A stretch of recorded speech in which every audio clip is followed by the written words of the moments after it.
My name is Roxy Re-Edit Johnson.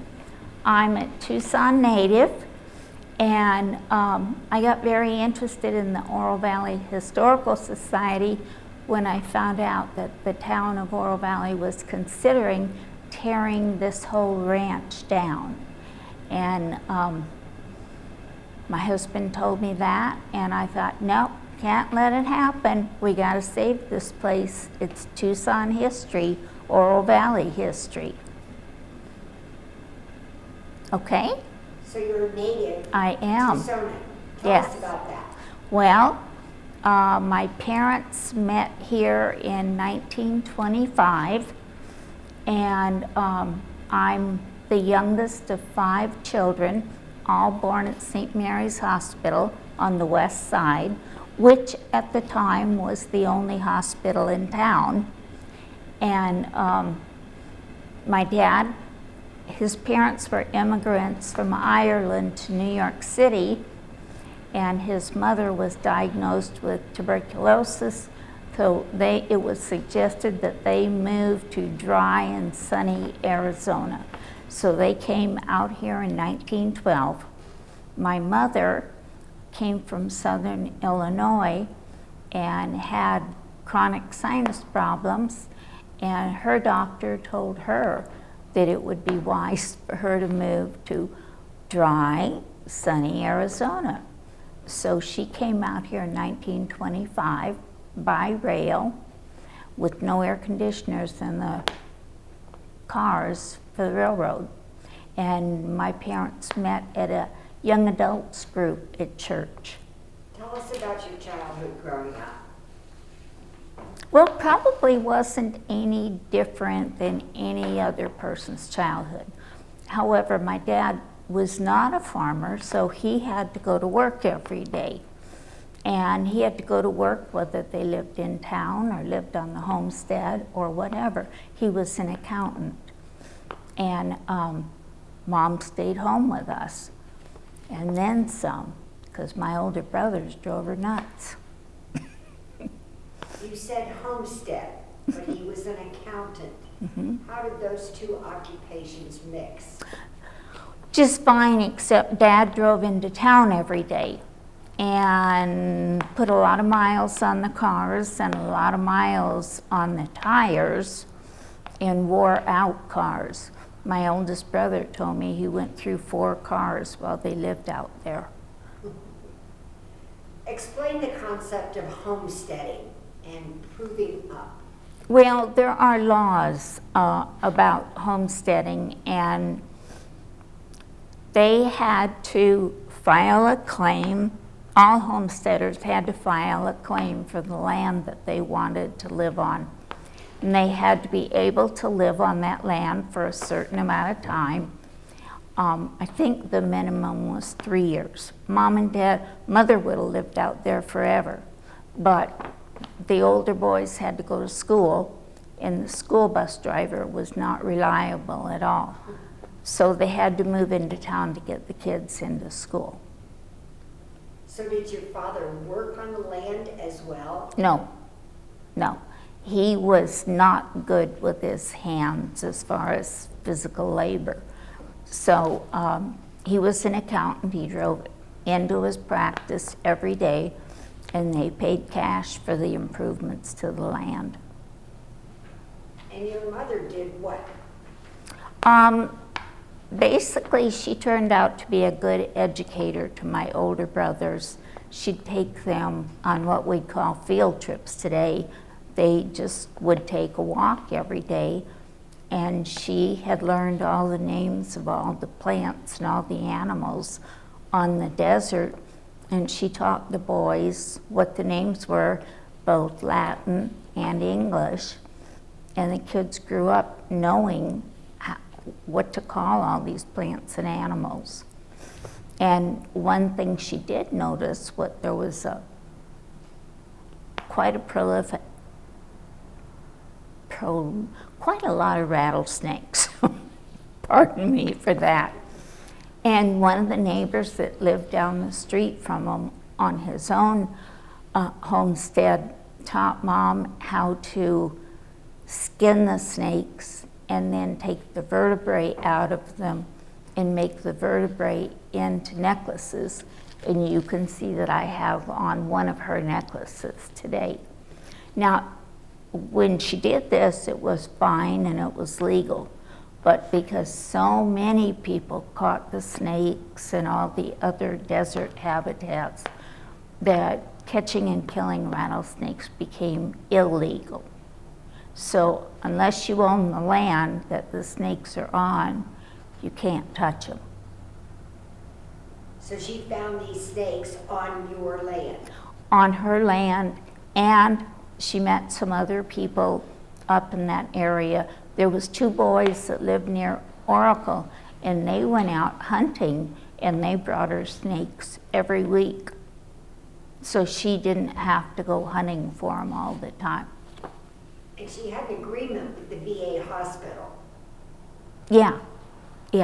She took the snakes and the skins, basically, to the VA hospital, and the veterans made dresses, jackets, belts, buckles, boots, among other things. And then Mom sold those. She didn't know how to sew either, but that's okay. But she cooked and cleaned and hunted for rattlesnakes. Okay. And when she got really, really busy with the business, they had a lady who was down on her luck, and that lady came and lived with them and watched the kids and did the cooking and the cleaning. And I have pictures of the house for you, and the house was small. Didn't take a lot of cleaning. I understand your father had something to do with La Cholla Boulevard. He did. And you have to remember everything I'm telling you, I heard in stories while both Mom and Dad were alive. And Dad's been gone 40 years, Mother's been gone 22 years. But Dad and some of the other neighbors wanted to be able to drive into town on what became La Jolla Boulevard. But at the time they lived up there, it was a trail. So while Dad was in town, he talked to the Pima County Supervisor of Transportation and asked if there was any way they could get that road cut through. And the man said, if you can get the road cleared, we'll bring the bulldozers up and take it down to bare dirt, and then you'll have a dirt road to drive on. So the road went from where to where? At that time, it went from Moore Road south to McGee Road. Before that, it was a trail that went north on McGee, and yes, you did have to cross the CDO wash. So, and there are several other washes on that road too that weren't bridged for years and years and years. And then sometime after that, McGee was run north, and I've never driven it all the way north, so I don't know how far north it goes. How are you and your siblings involved in our community? Well, basically, by our community, you mean Oro Valley, right? The whole family was very involved in the city of Tucson. But of course, Oro Valley didn't become Oro Valley until 1974. And after 74, my husband and I moved from where we were living to up here. I had a job teaching for the Marana School District, and I taught at Marana High School for 5 years. And that was a 25-mile drive one way to go to work. And when we moved up here, it was a 4-mile drive. And how did you and Dick meet? Oh, how much time do you have? Dick was in the Air Force at the time. He was a second lieutenant, and his brother was in town visiting. He had gone to OTS also, Officer Training School. And Dick and his brother were out playing miniature golf one Saturday evening at the miniature golf place on Speedway. And Dan, my second oldest brother, who had 6 children, he and his family were out playing miniature golf, and Dick had his Phi Kappa Theta sweatshirt on, which was their fraternity. Well, it's the fraternity for Catholic men. And Dan saw the emblem from the fraternity and automatically knew that Dick was Catholic, and they got to talking. And after a while, Dan said, well, I have 2 single sisters if you're interested in meeting them. And so he gave them our phone number, and the next day they called and they came over, and a whole bunch of us from the Catholic Student Center on campus went swimming at the Ramada Inn. And I left my bathing cap in Dick's car, and he called the next day to get it back to me, and that was 57 years ago. Congratulations. Thank you. As long as we're talking about Dick, he was on the Oro Valley Town Council, vice mayor, and interim mayor. How did his involvement in the town affect your involvement?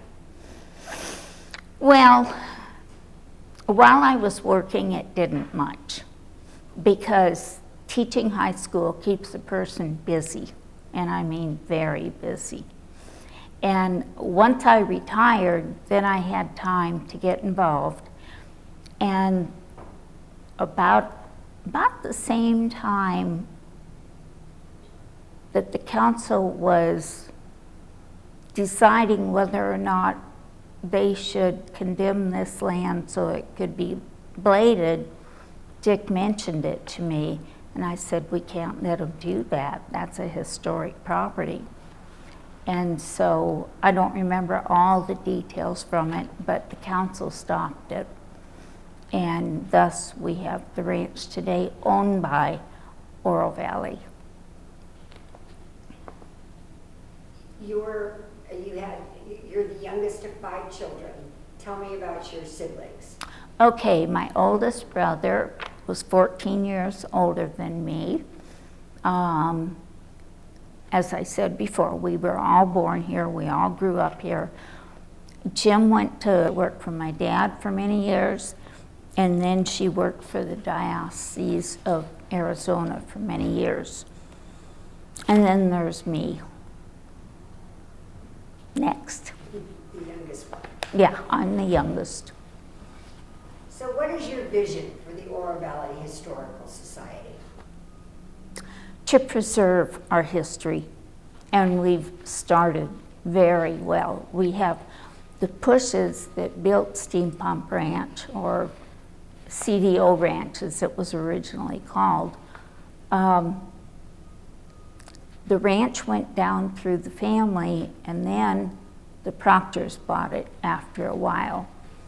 And Mr. Zip was one of, Henry Zip was one of the children, or no, he was a child of the Pushes. And he gave all the belongings, all the photographs, all the documents, all the way back to the Historical Society. And we can't let that go to waste. And our committee chair of setting up displays, we use the Push House now as a museum. And the people who set up the displays use all of Push's documents, and depending on what the theme is, they use outside sources too. You say theme of what? Well, anything that has to do with history. Generally speaking, though, they concentrate on local history. Like just recently, we had a theme of Native American communities surround us here, and there are so many tribes of Native American communities, and every room in here had represented a different tribe. I don't know how many there are, but I think it's over 20.